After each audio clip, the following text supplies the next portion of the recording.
Okay, thank you very much, Mr. Chairwoman. I'm very relieved to hear that you only have a little bit to bridge to your coffee break. So it's only me between you and your coffee break.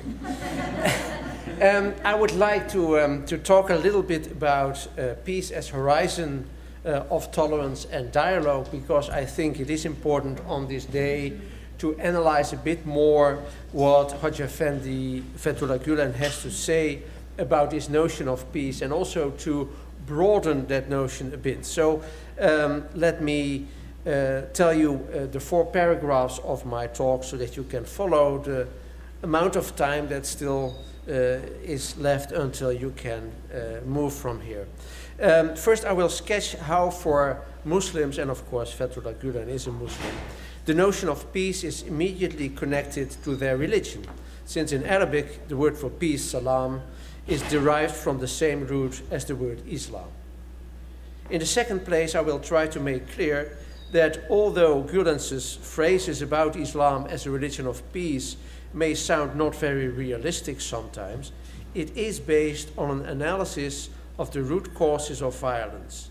And I will show, following my great colleague, Jesuit scholar Thomas Michel, how this analysis of the 3 root causes of violence prompted Gulen to take 3 initiatives to fight these root causes.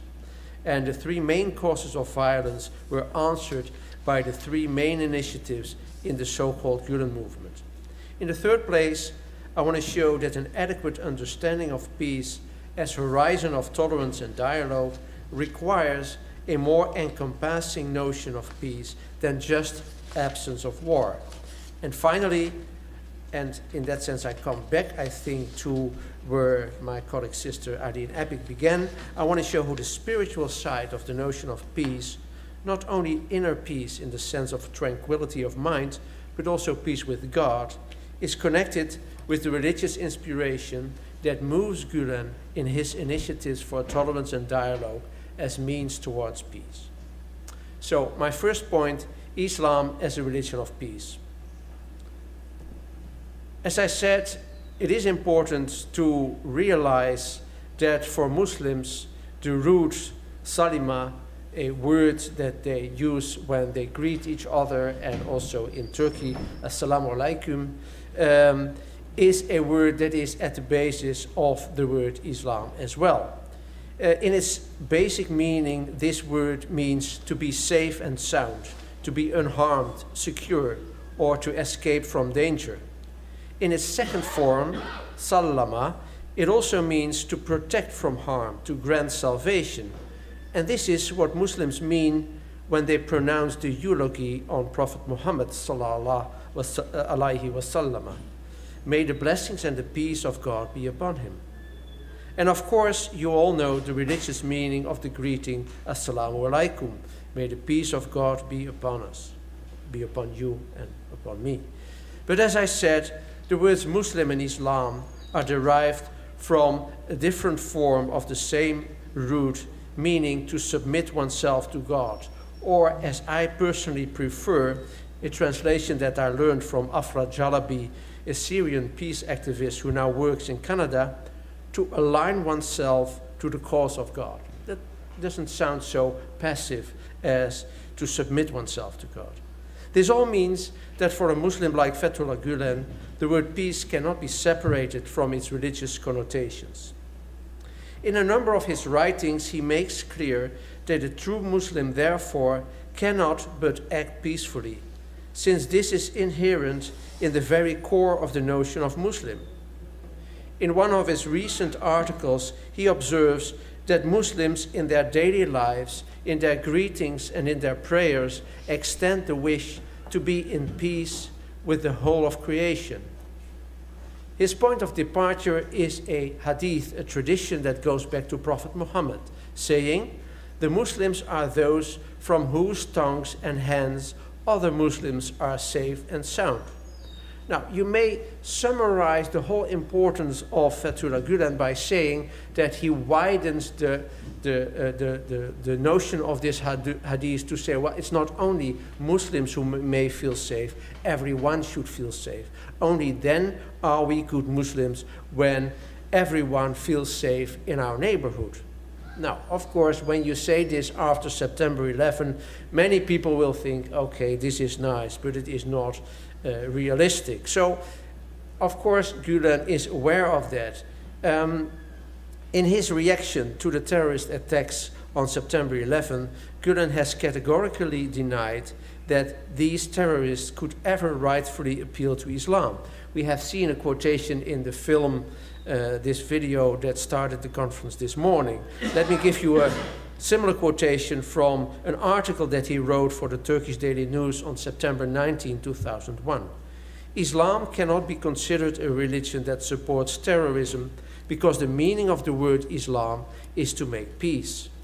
The reasons why certain Muslim people or institutions that misunderstand Islam are becoming involved in terrorist attacks throughout the world should be sought not in Islam, but within the people themselves, in their misinterpretations and in other factors.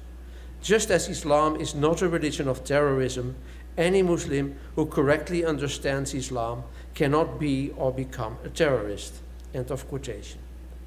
Now, the major problem with this categorical defense of Islam as a religion of peace is, of course, that there are too many Muslims who interpret their religion as a religion that requires them to defend their faith by using violence.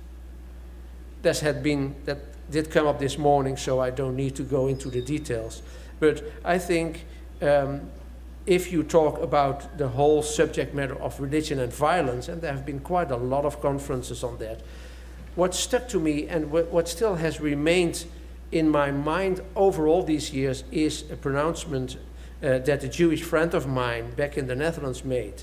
He said, "It is not the divine scripture that determines our approach to peace and violence, but it is our own mindset that determines how we read the scriptures." Let me give his quotation. "Give a moral person a religious text that favors violence, and it will become a text that commands reconciliation. Give an immoral person a text that stimulates love and reconciliation, and it will become a summons to violence." If Tzvi Marx, the name of my friend, is right, and I think he is, then it is not so important to ask whether the Quran mainly favors violence or commands love and reconciliation, since we can find both types of text in that scripture, just like we can find them in the Hebrew Bible or in the New Testament. I know there are some debates of it, but that's maybe for another conference. So, if it is true that we can find both types of text, peaceful text and violent text, in all foundational scriptures, it is more important to see how someone like Fethullah Gulen interprets such violent text from the Quran. When he discusses some of the texts in the Quran that seem to talk about the people of the book, the Christians and the Jews, in rather stern expressions, he stresses that he wants to remain true to his own style of friendliness and politeness. I quote, "I think that this type of behavior can soften the ideas and change the behavior of those who count on roughness and hostility. In fact, we should try to tolerate even slanders and pressures as much as possible. Therefore, if the Quran says a negative thing such as, 'You who believe, do not take Jews and Christians as allies,' from Surat Al-Ma'idah, Surat 5, we should always presume that it refers to extremists and not to religious people as such." Following his teacher, Bediüzzaman Said Nursi, Gulen says the following, I quote, "The Quran's prohibition regarding not taking them for friends pertains only to those matters of belief in Judaism and Christianity that do not conform to Islam. Otherwise, generalizing on rules that pertain to specific conditions, specific people, and specific subjects would mean accepting the Quran differently than it really means. So we should not sacrifice anything from our style." End of quotation. This means we should generalize the sayings of the Quran that promote peace and understanding between human beings, such as the famous verse, "O humankind, we have created you from a single pair of male and female and made you into nations and tribes so that you may know one another." But we should restrict the sayings that seem to hinder peace to exactly those situations in which these words apply. In 2 fundamental articles on tolerance and dialogue, Gulen makes clear that peace is his hermeneutical key to understand the meaning of the Quran.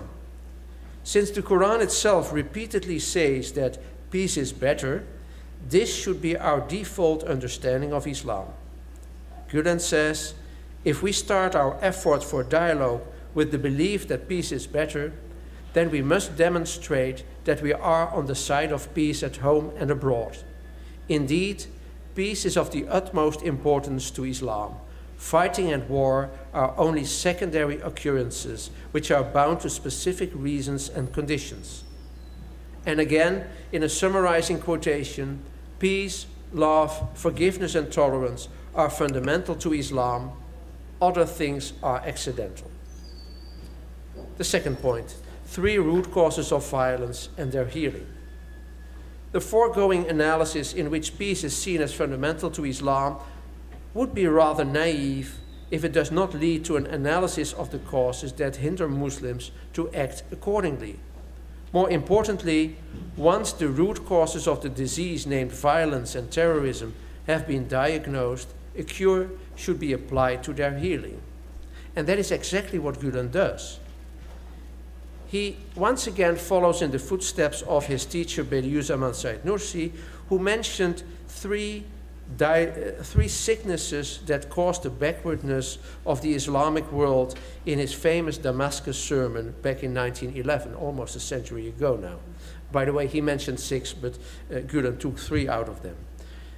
They indicate poverty, ignorance, and disunity as the 3 basic enemies that Muslims have to fight in order to do justice to their faith.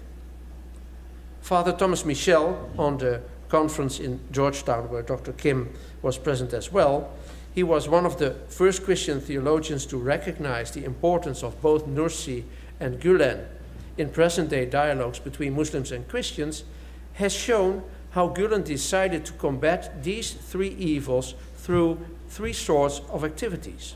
First, in the 1980s, the battle against ignorance was central in building a great number of schools and other educational institutions. We've heard about it this morning and again this afternoon.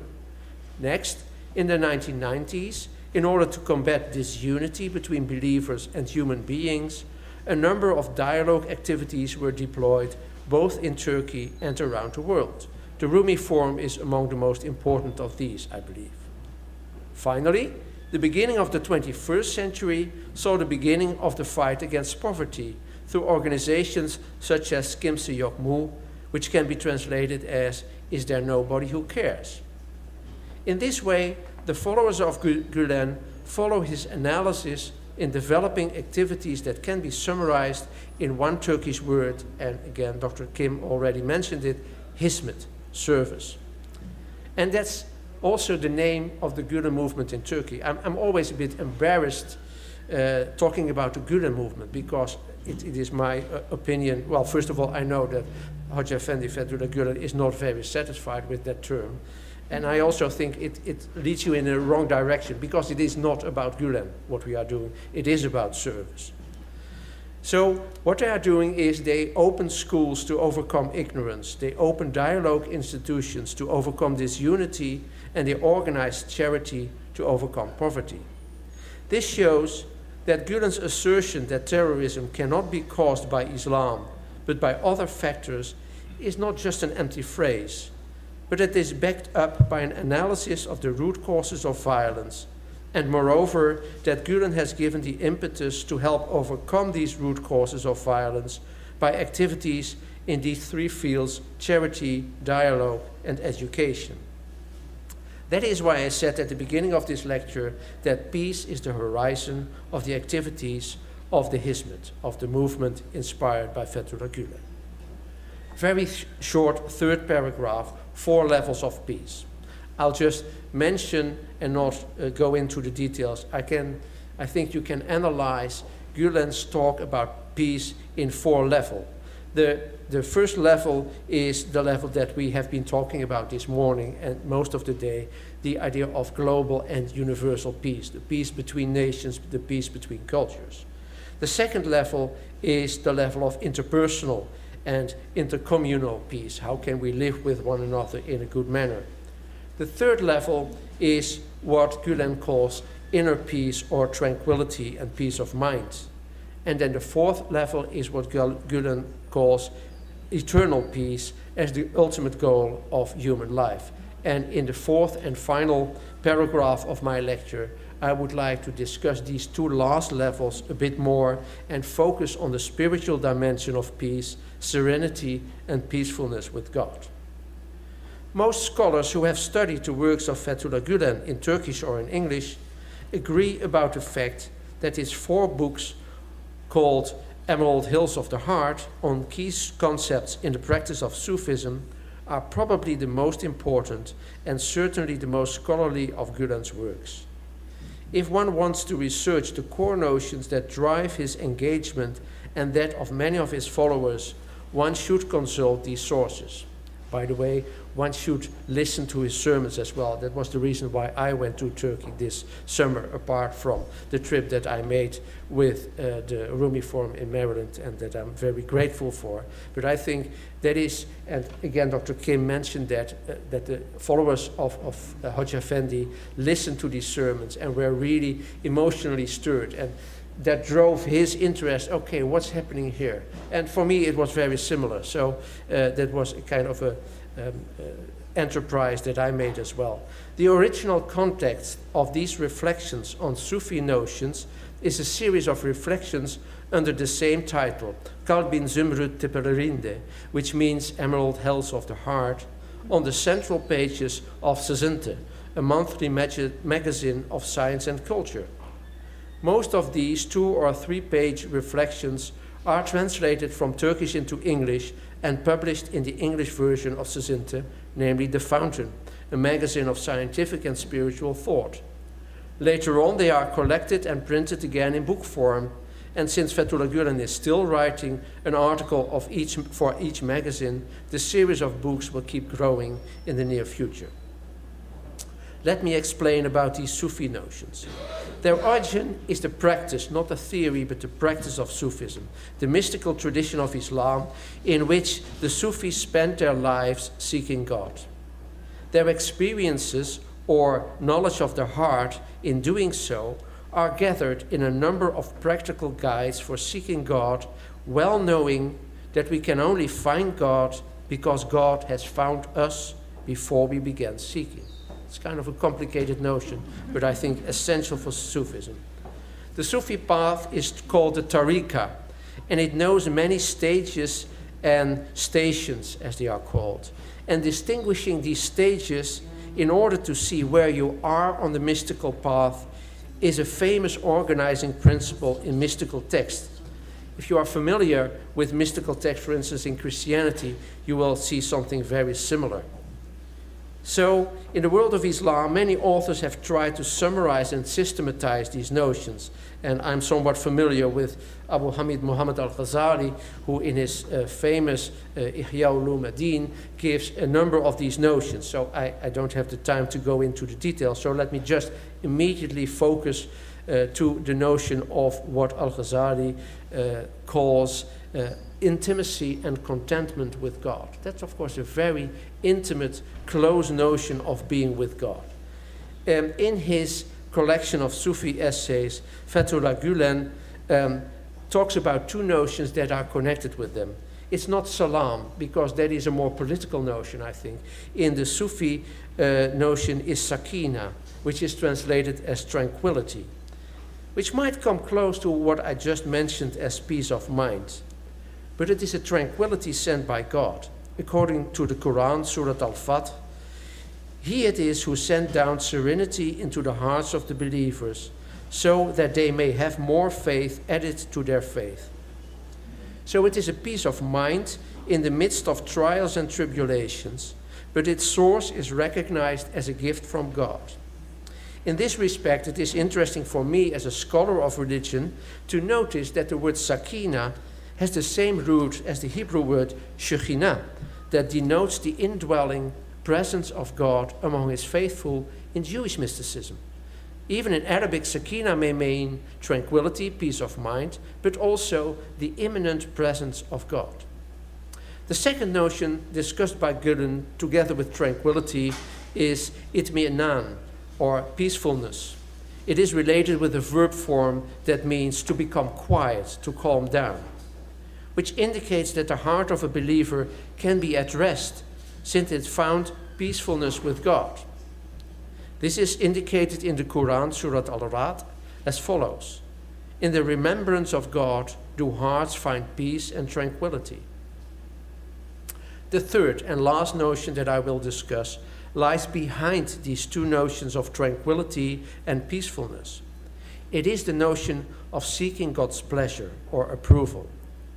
Seeking God's pleasure is indeed the motivation for Gulen to engage in promoting dialogue, love, and tolerance. In his article about dialogue and tolerance as the two roses of the Emerald Hills, quoted before, Gulen says the following, I quote, "I would like to stress the fact that Muslims will lose nothing by employing dialogue, love, and tolerance. Muslims continuously seek the approval of God, the pleasure of God, and this is the greatest gain of all." Again, this statement about seeking God's pleasure, Rizallah in Turkish or Ridwan in Arabic, is derived from a verse in the Quran, Surat Al-Fajr, that is quoted twice at the end of his article on tranquility and peacefulness. It says, "Return to your Lord, pleased and well-pleasing, and enter the garden of heaven."